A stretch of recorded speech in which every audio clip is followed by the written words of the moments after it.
sa Papa Dudut Stories, ikaw ay hindi nag-iisa.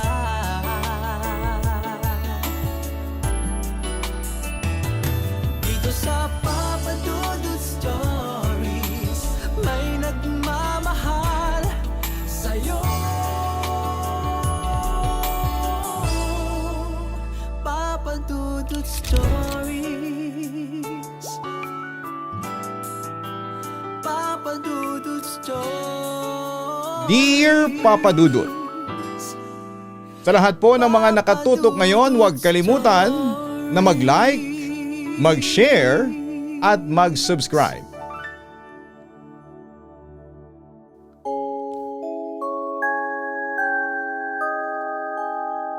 Magandang araw po sa inyong lahat.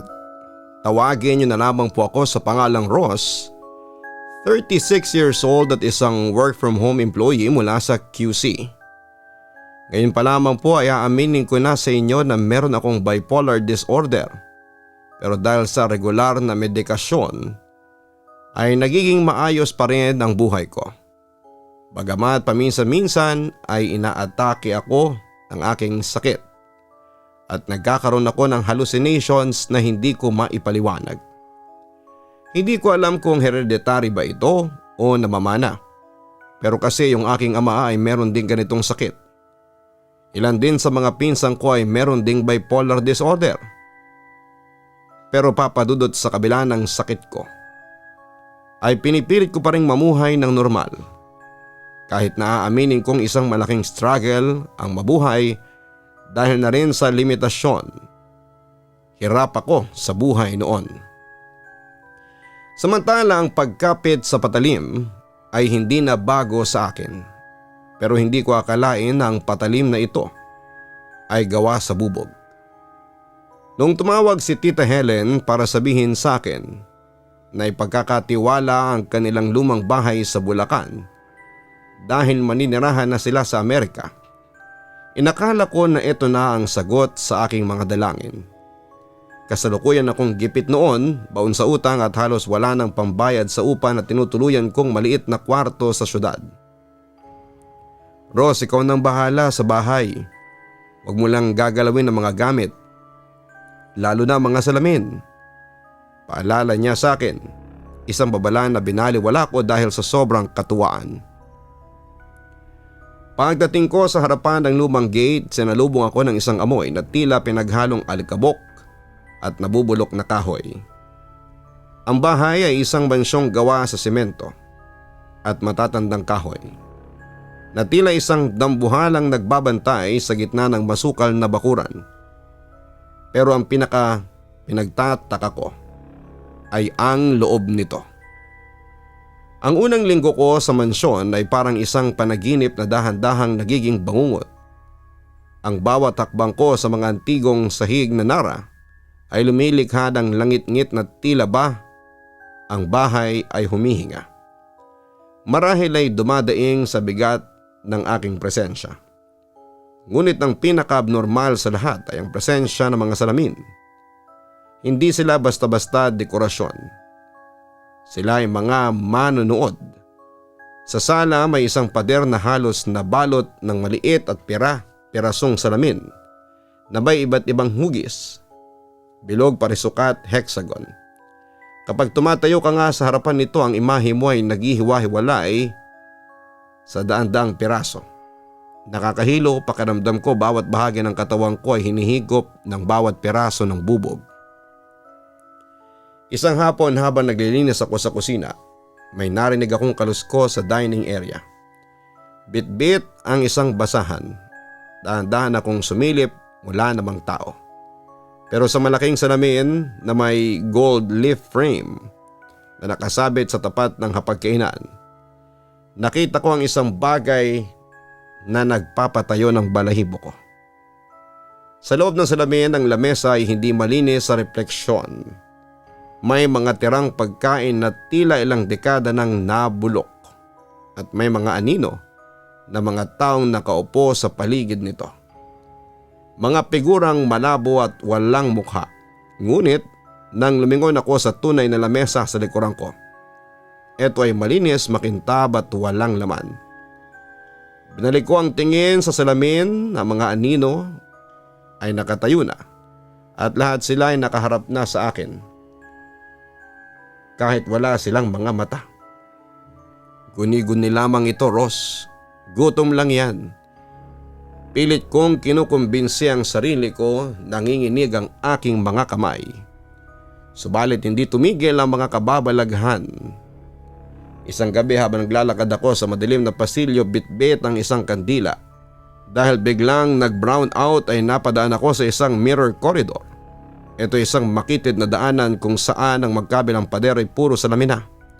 Ang epekto nito ay isang infinite loop. Isang walang katapusang serye ng aking sarili na may hawak na kandila. Habang naglalakad ako ay napansin ko ang isang kakaibang detalye. Ang ikasampung refleksyon ko sa kaliwa ay hindi naglalakad. Nakatayo lamang ito habang ang tunay na ako at ang unang siyam na refleksyon ko ay humahakbang. Ang ikasampung Ross ay nakatitig lang, ang kanyang kandila ay hindi nakasindi. Huminto ako at tuminto rin ang lahat ng refleksyon baliban sa ikasampu. Dahan-dahan niyang tinaas ang kanyang kamay at itinuro ang likuran ko. Ang kanyang bibig ay bumuka, tila bumubulong ng isang babala na hindi ko naririnig. Sa takot ko ay binitawan ko ang kandila at tumakbo ako patungo sa aking kwarto. Bawat salamin na nadadaanan ko ay nagpapakita ng aking sarili na tila humahabol din sa akin mula sa loob ng mundo ng bubog. Hindi lang paningin ang nilalaro ng bahay. Pati ang pandinig ko ay sinasakop na rin. Minsan habang nagluluto ay makakarinig ako ng mahinang katok. Hahanapin ko ang pinagmulan at matutuklasan ko ng gagaling ito sa likod ng mga salamin. Para bang may mga taong nakabaon sa semento sa likod ng mga frame at pilit na kumakawala.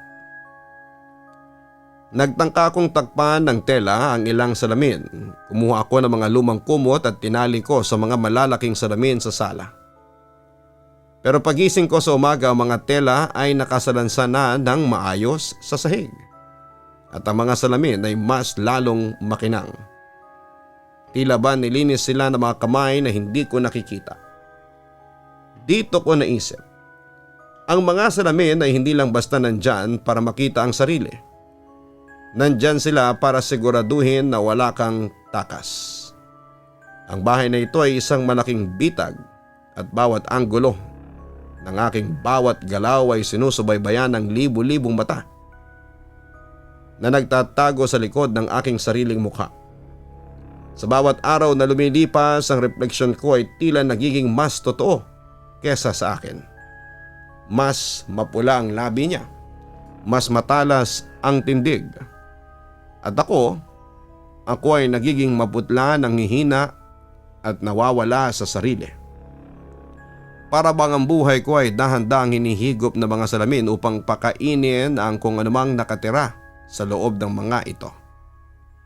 Isang gabi bago ang malakas na bagyo, ang alam ko ay nakatulog ako noon. Pero parang nakita ko ang aking sarili na bumangon ako ng kama at tumayo ako sa harapan ng pinakamalaking salamin sa sala. Hinawakan ko ang ibabaw nito at imbes na malamig at matigas ay naramdaman ko ang init ng balat. Ang refleksyon ko sa loob ay ininikit din ang kanyang palad sa akin. Ramdam ko ang tibok ng puso niya. At ang tibok na yon ay hindi tugma sa tibok ng puso ko. Mas mabilis ito. Mas gutom. Sino ka? Tanong ko sa isang paos na boses. Ang refleksyon ko ay hindi sumagot gamit ang boses. Sa halip ay huminga siya sa salamin hanggang sa mag-moist ito. At gamit ang kanyang daliri ay sinulat niya ang isang salita mula sa loob. Magpalit. Nang mabasa ko ang salitang yon, Papa Dudut, magpalit, na isinulat ng sarili kong refleksyon sa namuong moist sa loob ng salamin ay umatras ako ng mabilis hanggang sa tumama ang likod ko sa isa pang salamin sa kabilang pader. Ang lamig ng bubog sa aking likuran ay tila libu-libong karayom na tumutusok sa aking balat. Hindi na ito guni-guni, Papa Dudut. Ang bahay na ito ay hindi lang tirahan, ito ay isang mekanismo ng pagpapalit. Sa mga sumunod na oras, ang ulan sa labas ay naging isang dilubyo. Ang kidlat ay nagbigay ng panandaliang liwanag na naglalantad sa bawat sulok ng mansyon. Sa bawat kislap nakikita ko ang mga ako sa iba't ibang salamin na gumagawa ng mga bagay na hindi ko ginagawa. Sa salamin ng isang antigong cabinet ay nakita ko ang isang refleksyon na nakaupo sa sahig at umiiyak ng dugo. Sa salamin sa kisame ng pasilyo ay nakita ko ang sarili kong nakabitin ng pabaliktad. Ang leeg ay nakapilipit ng hindi natural. Sinubukan kong tumawag kay Tita Helen. Dinampot ko ang aking cellphone pero ang screen nito na nagsisilbi ding maliit na salamin, nakita ko ang muka ng isang matandang babae, si Lola Serapia. Ang kanyang muka ay tila nabubulok na papel at ang kanyang mga labi ay gumagalaw ng walang tunog. Ibigay mo ang iyong hininga sa kristal, Ross, at magiging malaya ka. Tila bulong na dinala ng hangin sa loob ng saradong bahay. Dahil sa takot ay nagsimula akong magwala. Kumuha ako ng isang upuan sa kusina at sinubukan kong basagin ang pinakamalapit na salamin. Ngunit sa sandaling tumama ang kahoy sa bubog ay walang nangyaring pagkabasag. Dahil bigla akong nagising. Bangungot lang pala ang lahat. Pero natagpuan ko ang sarili ko na nakahiga sa sahig at pagbangon ko, nagulat na lamang ako at nakaharap ako sa isa sa mga salamin na nasa kwarto ko. Simula noon ay nagkaroon na ako ng takot sa aking dibdib at hindi na ako makatulog ng maayos. Hindi na rin umiepekto yung mga gamot na iniinom ko kaya dumadalas yung tila hallucinations ko habang nakikita ko ang aking refleksyon sa mga salamin ng bahay. Samantala lumipas ang isang linggo at ang mga kaganapan ay mas lalong naging malala na. Hindi na lang basta huli ang galaw ng mga refleksyon. Tila may sarili na silang buhay at minsan makikita ko ang sarili ko sa salamin sa dulo ng pasilyo na nakatitig sa akin habang ang tunay na ako ay naglalakad papalayo. Dumating ang gabing hindi ko makakalimutan. Ang gabing yon ay may kakaibang bigat. Ang hangin sa loob ng master's bedroom ay tila naging malapot na. Amoy kalawang at basang lupa. Sa labas, ang buwan ay natatakpan ng makakapal na ulap. Kaya ang tanging liwanag na puwapasok sa silid ay ang malamlam na asul na anino mula sa mga poste sa labas. Humiga ako at pilit na iniisip na ang lahat ng nakikita ko nitong mga nakaraang araw ay bunga lamang ng puyat at stress.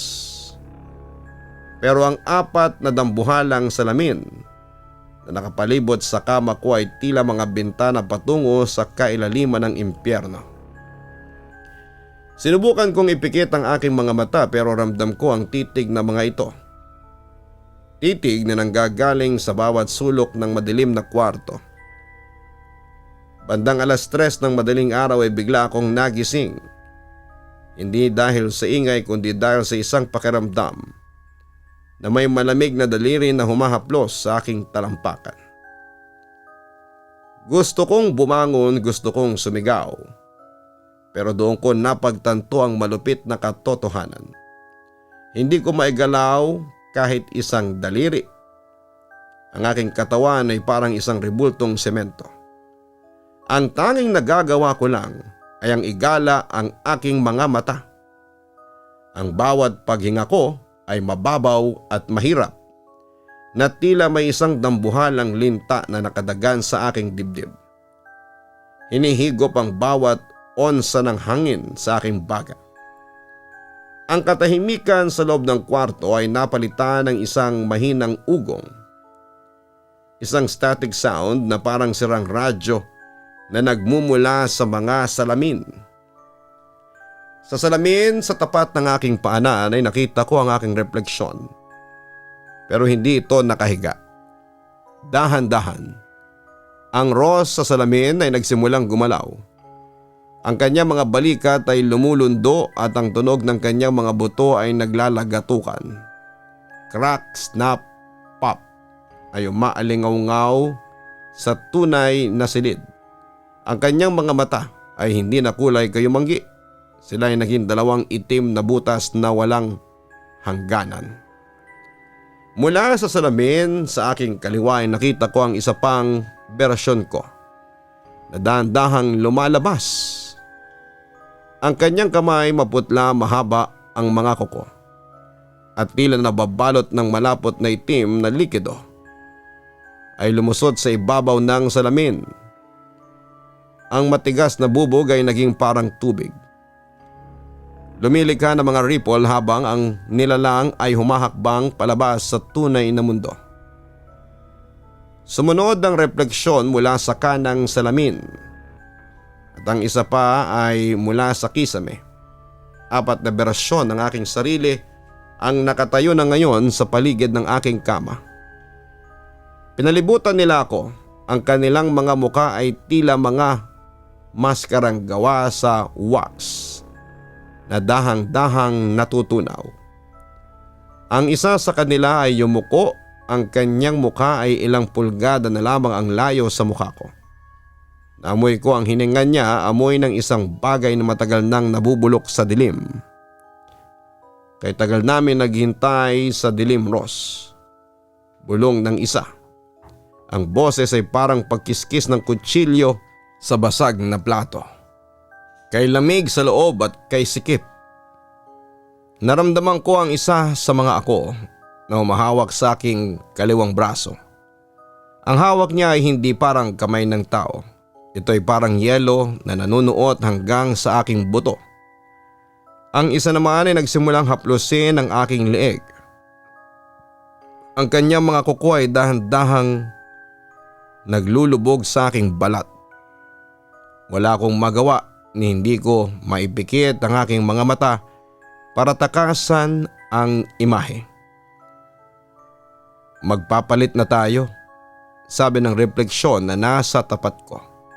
Ang kanyang bibig ay bumuka ng labis, mas malawak kesa sa normal na kapasidad ng panganang tao. Hanggang sa makita ko ang mga hanay na matutulis na ngipin sa loob.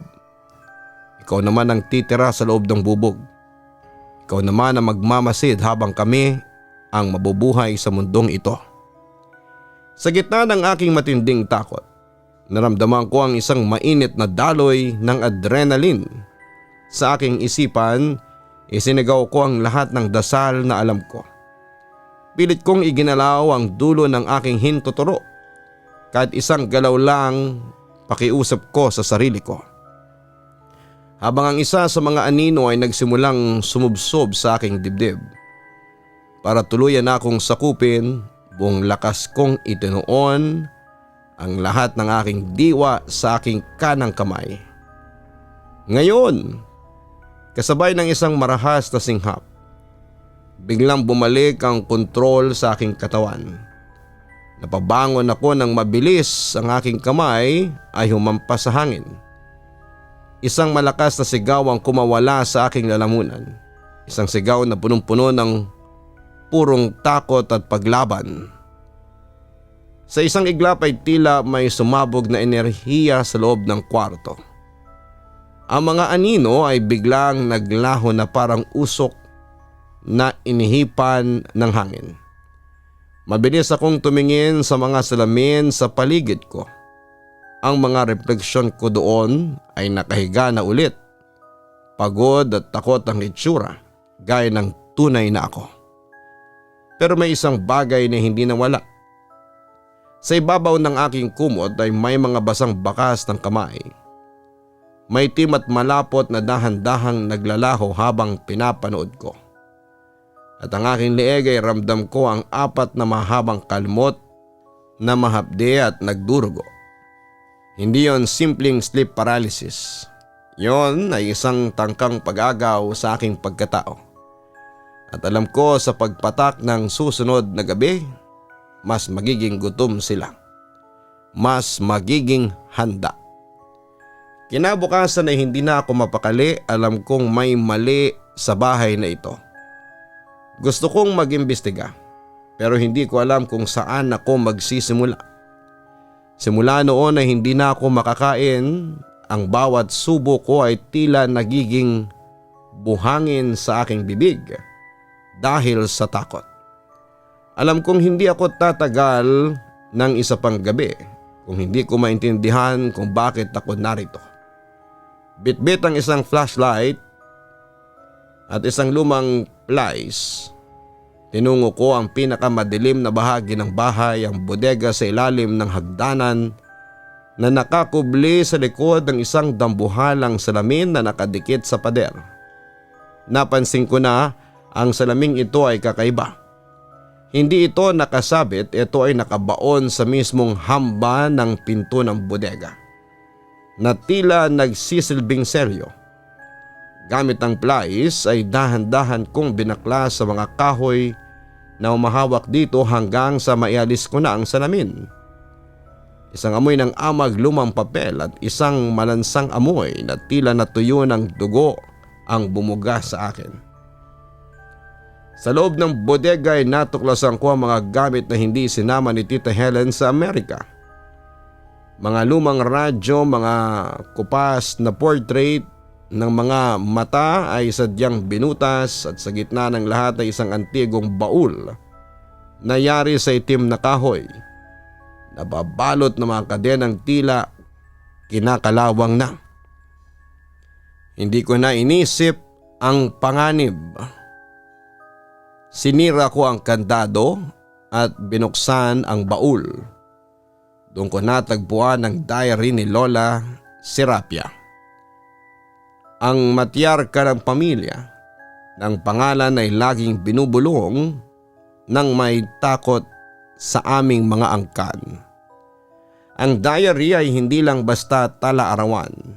Ito ay isang manual ng pakikipagkasundo sa dilim. Habang binabasa ko ang mga pahina na punong-puno ng mga kakaibang simbolo at tuyong mantsa ay unti-unting nabuo ang isang kasaysayan ng pagtataksil at sumpa.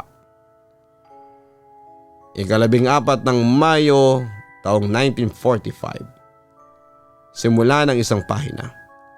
Ang aking mga anak ay namatay sa gutom at sakit. Ang anino ng kamatayan ay nakatayo na sa aming pintuan. Ngunit may nahanap akong paraan. Isang ritual mula sa mga sinaunang salamin. Ang sabi ng nilalang sa kabilang panig ay hindi kailangang mamatay ang aking lahi. Basta may silid kaming ihahanda para sa aming mga anino. Ayon yun sa sulat ni Lola Serapia. Bawat tao ay may kaakibat na kambal anino o the double. Sa normal na mundo ang anino ay taga-sunod labang. Pero sa pamamagitan ng ritual ng pagkukulong sa salamin, nagawa niyang ibaligtad ang tadhana. Kinulong niya ang malas, sakit at ang kamatayan mismo sa loob ng mga salamin ng bahay. Ang bawat salamin na idinadagdag sa mansyon ay nagsilbing isang selda para sa isang masamang kapalaran na dapat sana'y tumama sa pamilya namin. Ngunit merong malupit na kapalit. Ang mga aninong nakakulong ay hindi nananatiling anino habang buhay. Sila ay nagugutom sa laman at liwanag. Upang manatiling ligtas ang pamilya ni Tita Helen ay kailangan nilang mag-alay ng isang tagabantay ng pintuan.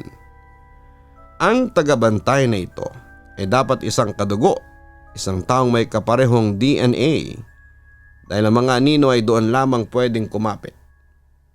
Nanginig ang buong katawan ko nang mabasa ko ang huling entry ni Lola Serapia bago siya nawala. Ang mga salamin ay puno na.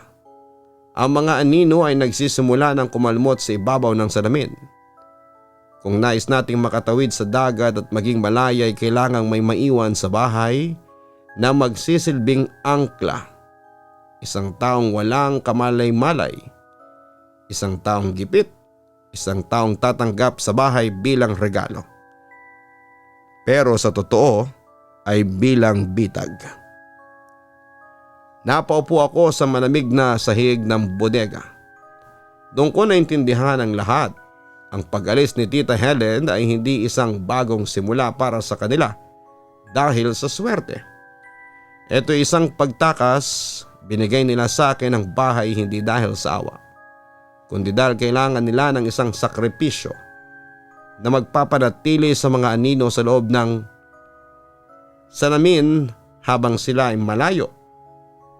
Habang binabasa ko ito, narinig ko ang isang mahinang tawa sa labas ng bodega.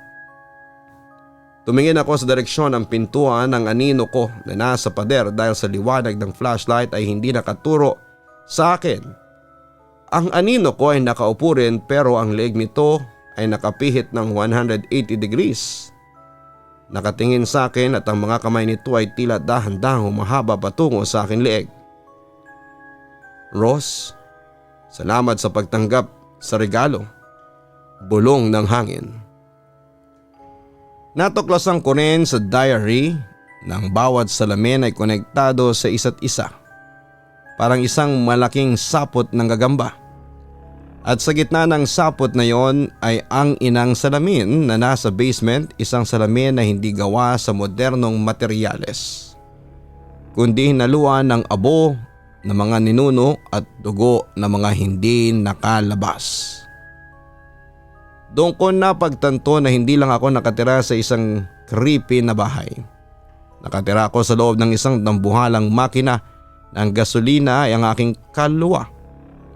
Kung hindi ko masisira ang inang salamin ng refleksyong nakita ko kagabi sa sleep paralysis ay tuluyan ng lalabas. At ako ang tunay na Ross ay magiging isang aninong nakakulong sa likod ng bubong habang buhay. Pinapanood ang anino ko na namumuhay sa labas gamit ang aking pangalan. Kinuha ko ang diary at ang flashlight. Meron na lang akong ilang oras bago sumapit ang hating gabi. Kailangan kong harapin ang katotohanang nakabaon sa ilalim ng mga bubog. Samantalang hangin sa loob ng mansyon ay naging kasing lamig ng isang morgue. Hawak ang mabigat na kandelabra sa aking kanang kamay at ang diary ni Lola Serapia sa kaliwa. Tinungo ko ang pintuan patungong basement. Ngunit ang bahay mismo ay tila ayaw akong paalisin. Sa bawat takbang ko sa pasilyo, ang mga salamin sa dingding ay nagsimulang mag-vibrate. Isang mahaba at matinis na tunog, parang boses ng libu-libong babaeng tumitili, ang bumutas sa katahimikan. Ross? Ross? Ang tawag ay nanggaling sa bawat piraso ng salamin. Tumingin ako sa kanan at nakita ko ang aking sarili sa isang antigong salamin. Ang refleksyon ko ay hindi tumatakbo, sa halip ay ito ay dahan-dahang sinugatan ng sarili nitong mukha gamit ang matutulis na kuko. Ramdam ko ang hapde sa sarili kong pisngi kahit na wala akong sugat. Sinubukan nilang wasakin ang aking katinuan bago pa man ako makarating sa ibaba. Hindi niyo ako makukuha. Sigaw ko at buong lakas kong inihampas ang kandelabra sa salamin. Sa pagbasag ng unang salamin, isang itim na likido ang bumulwak mula sa lamat nito. Parang dugo ng demonyo, ngunit hindi ito tumigil doon. Ang bawat piraso ay nabasag na salamin na nahulog sa sahig ay naging isang maliit na mata na nakatingin sa akin.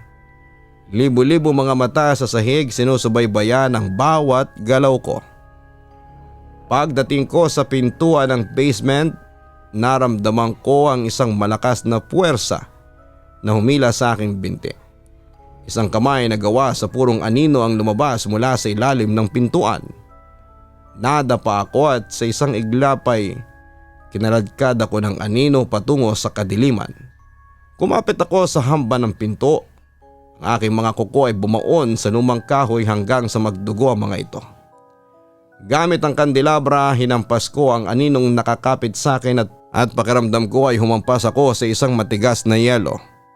Bumukas ang pinto at gumulong ako pababa sa hagdanan ng basement. Sa ilalim ang paligid ay pinalilibutan ng mga kandilang kulay itim na kusa nang nakasindi. Ngunit ang apoy nila ay kulay asul.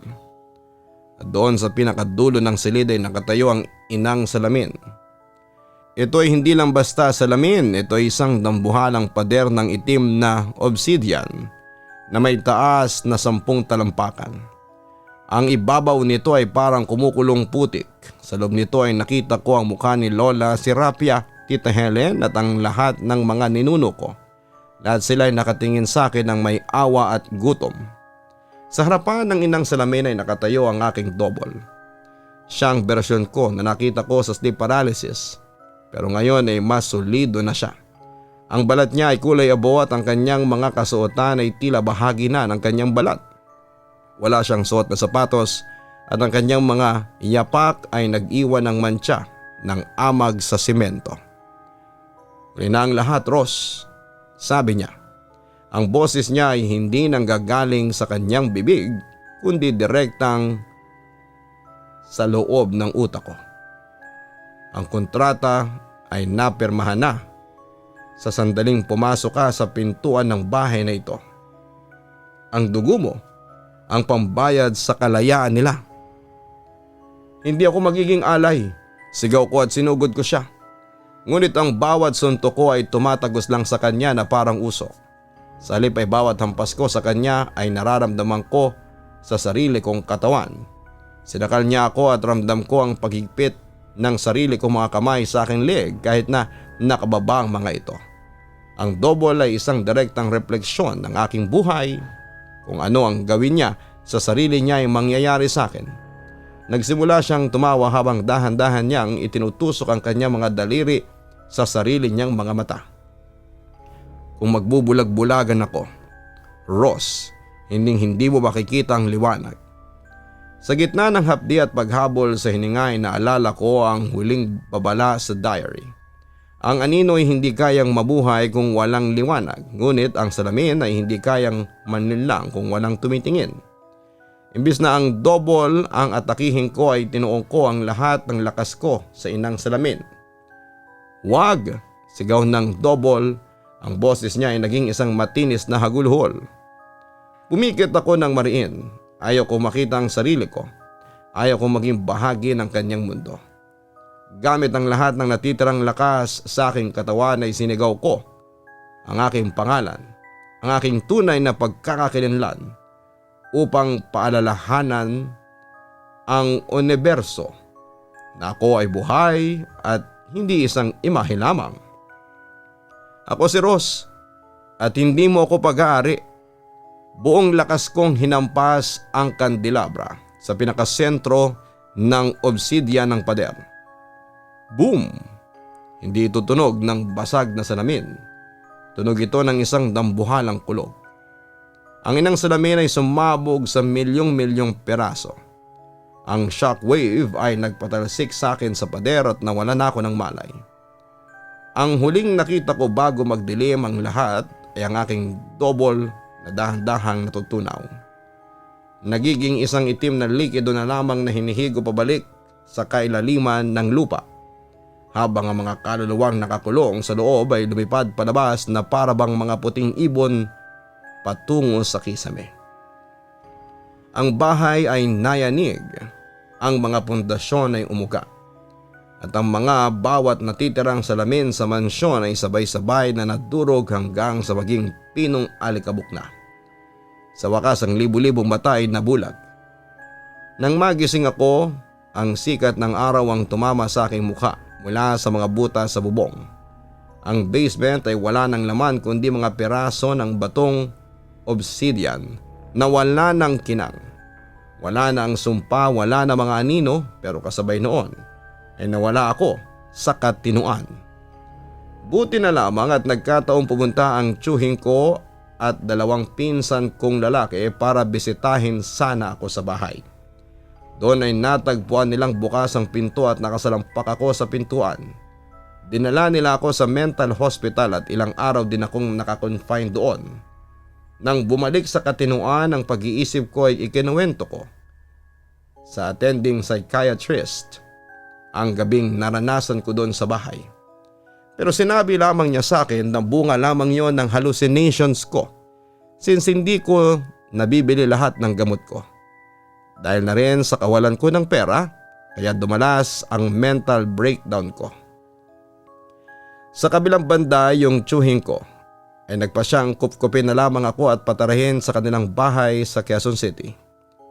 Sinabi niya sa akin na huwag ko nang ikikwento sa ibang tungkol sa bahay ni Lola Serapia dahil walang maniniwala sa akin. Kaya simula noon ay hindi ko na kinuwento ang karanasan kong ito verbally. Sa kabilang banda naman, Papa Dudut, hanggang ngayon ay abandonado na ang bahay na puno ng salabin. Ang balita ko ay sira-sira na raw ito at wasak na raw ang mga kisame. Pero hindi natatapos ang kababalaghan dahil sabi ng mga kapitbahay, kahit alam nilang abandonado ang bahay ay marami silang nakikitang mga tao sa loob tuwing gabi na para bang gustong lumabas ng bahay pero hindi magawa. Wala daw nangangahas na lumapit sa bahay dahil sa labis na takot. Ngayon sa tuwing tumitingin ako sa salamin upang ayusin ang aking sarili, tinitiyak ko muna ang isang bagay. Nang refleksyong nakikita ko ay kumukurap kasabay ko. Dahil minsan ang nasa loob ng salamin ay naghihintay lang ng pagkakataon na makalabas at maging ikaw. Hanggang dito na lamang ang sulat ko, Papa Dudut. Muli ay maraming salamat at magandang araw po sa inyong lahat. Lubos na gumagalang, Ross. Maraming salamat, Ross, sa pag-share mo ng iyong kwento sa aming programa. Hallucination man ito, bunga ng kanyang bipolar disorder o hindi. Ang kwentong ito ay nag-iwan sa atin ng isang malaking aral. Ang kasakiman at pagtakas sa katotohanan ay nagbubunga ng bilangguang tayo rin ng gumagawa. Huwag basta-bastang magtiwala sa mga bagay na tila napakadaling makuha. Dahil ang bawat biyaya ay may kaakibat na responsibilidad at minsan, isa palang madilim na kasaysayan.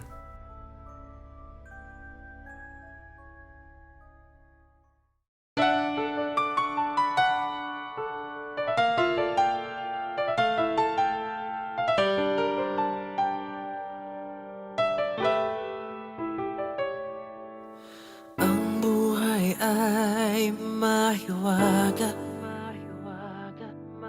laging may lungkot at saya. Sa Papa Dudut Stories, laging may karamay ka.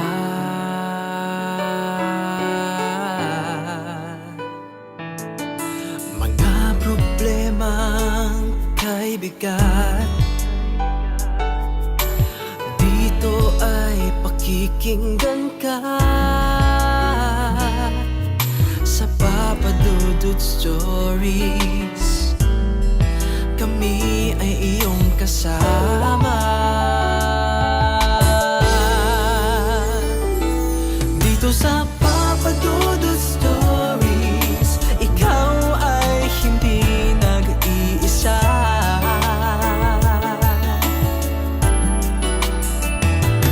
Dito sa Papa Dudut Stories, may nagmamahal sa'yo. Papa Dudut Stories, Papa Dudut Stories,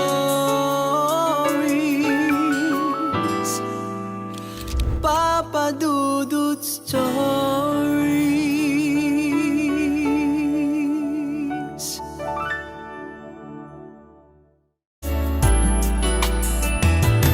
Dito sa Papa Dudut Stories, may nagmamahal sa'yo.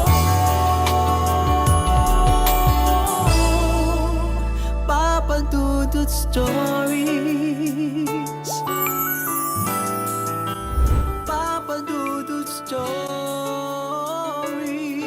Hello mga ka-online, si Papa Dudut po ito. Nag-enjoy ka ba sa ating kwento ngayong araw? Huwag kalimutan na i-share, mag-like at mag-subscribe. Maraming salamat po